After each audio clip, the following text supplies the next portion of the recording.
Vincent va pousser un cri de gueule. RMC, le cri de gueule du Super Moscato Show.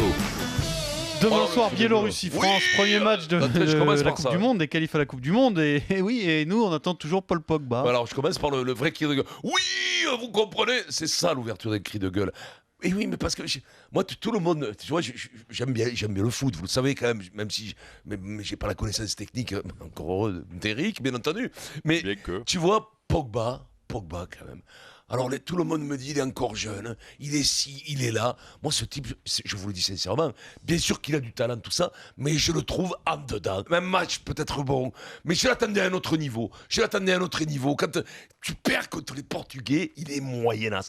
Tu fais tous les matchs, il a pas... Tu sais qu'il en plus, il est sûr de lui, qu'il a une nonchalance parce qu'il est... On a le sentiment que il maîtrise ça, il maîtrise la situation. Il va falloir qu'il se presse.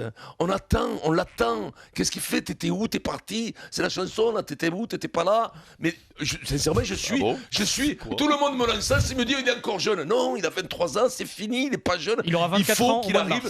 Moi, je sais pas ce que t'en penses. Je suis vraiment. Mais même un peu sur les championnats d'Europe, j'étais déçu, très déçu. Je pensais que ce mec était à un autre niveau, même moi, j'avais dit ce type, il va tout casser. À la sortie, on a vu les autres, on a vu comment il s'appelle là, qu'on en a parlé, Griezmann, bien sûr, mais l'autre là, le Black, Sissoko, quel joueur. On s'y attendait pas, Sissoko. À ce niveau-là, on s'y attendait pas. On attendait Pogba à ce niveau-là. On l'a pas vu. On l'a vu en demi-teinte, demi-chanfrein. Tu vois, presque physiquement moyen, mais qui fait pas de différence, même technique, on le sent pas. Moi, je te dis sincèrement, il est surévalué, ce mec. Alors attention, le contexte est dur pour un footballeur. Parce qu'il fait 2 matchs en équipe de France, on le prend pour Platini, Pelé, Ronaldo. On est comme ça en France.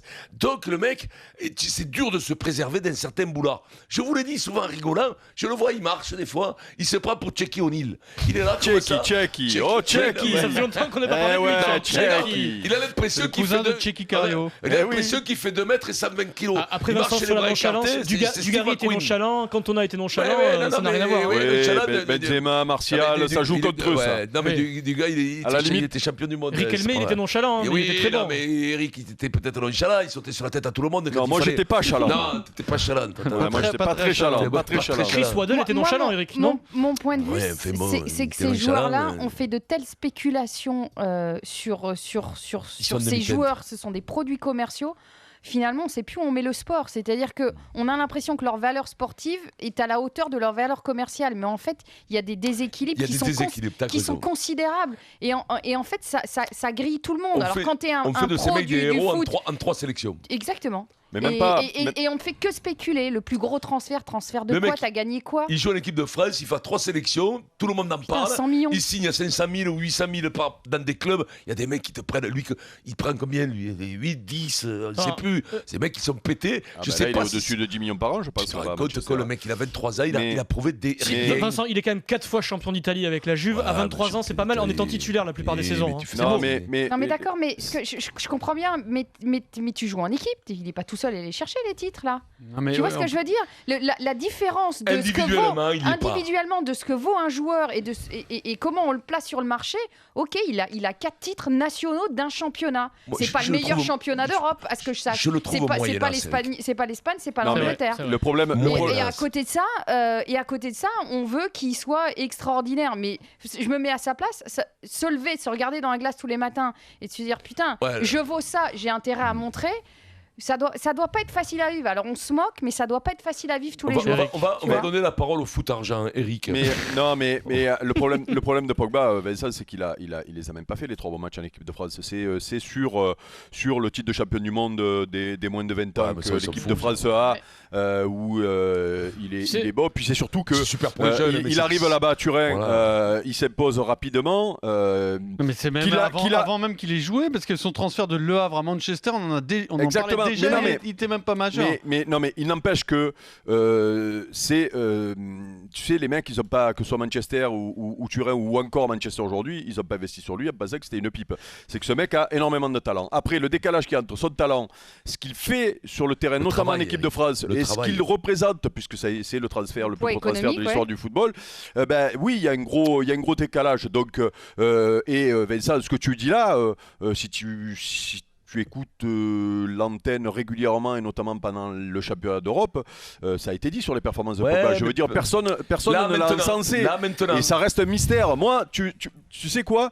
J'aimerais qu'en équipe de France, puisque soi-disant c'est un des plus grands joueurs du monde, puisque maintenant c'est le plus cher et on le voit beau comme une maison. Que je sache, Cristiano au Portugal, le Portugal joue autour de Cristiano.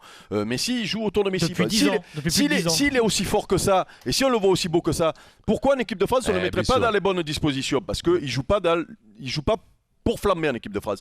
Après, le jour où il va jouer, parce que là, par exemple, que ce soit Turin ou même là maintenant Manchester, là, il joue dans un milieu à 2 devant la défense où il joue côté gauche.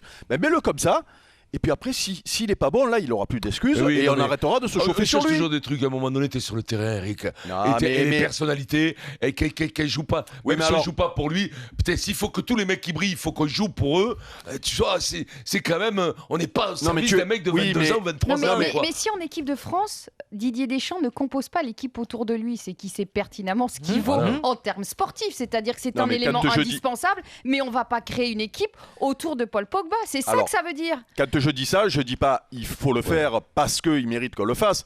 Je dis simplement que l'excuse aujourd'hui tout le temps qu'il peut y avoir sur les performances de Pogba en équipe de France, c'est il joue pas à son meilleur poste, ou il joue pas au même poste qu'un club, ou il joue pas, tu vois.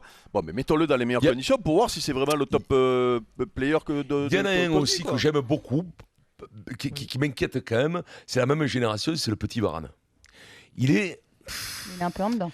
Il est dedans, quoi. T'imagines, même Zidane le met sur le banc. Il manque de méchanceté, le gars. Mais même, ça fait un moment. C'est pas de maintenant. Je trouve que depuis le début, alors il a du talent. Bien entendu, ils ont tous du talent. Et s'ils jouent ou ils jouent, les mecs ont du talent. Bon, mais après, on les compare, bien sûr, on les compare pas à Cluquette de Brest. On les compare aux meilleurs. Et par rapport aux meilleurs, les mecs, souvent, je me dis. Il aurait dû partir du Real. C'est moyen. C'est moyenasse. Il aurait dû partir. Il y a Guillemot, messieurs, dames, qui vous dit quand même, à part ça, alerte after, non ? Hashtag RMC Live. Non, mais regarde, Vincent, quand tu dis Roar de Griezmann, pour qu'il flamme au championnat d'Europe, il a fallu qu'il soit recentré derrière Giroud, là où il touche plus de ballons et tout. Quand il est excentré sur son côté, il est moins performant. Oui, et d'un coup, quand tu le mets dans sa meilleure position. D'un coup il flamme et d'un coup l'équipe de France va niquer les balles en finale. Double after. C'est-à-dire que le problème, c'est que si tu veux mettre Pogba dans les meilleures conditions, c'est-à-dire à son poste à la Juve, tu dois mettre Griezmann sur un côté. C'est-à-dire que les deux sont pas compatibles. En tout cas, si tu te réfères à la façon dont joue Manchester. Non. Le prochain qui s'engouffre maintenant dans la technicité, je le crève. Non, justement, Pierrot, à Manchester, les 2 matchs qu'il a fait, il est fait devant la défense avec Fellaini. Et c'est un 4-2-3, c'est à Manchester qu'il fait. Pour le moment, je sais pas ce qu'il va faire contre City. Donc exactement ce qu'on a fait pendant il a été bon sur le premier match, moins sur le deuxième. C'est facile de nous en mettre plein la vue, Eric. Il y aurait Louis, tu ferais moins le malin.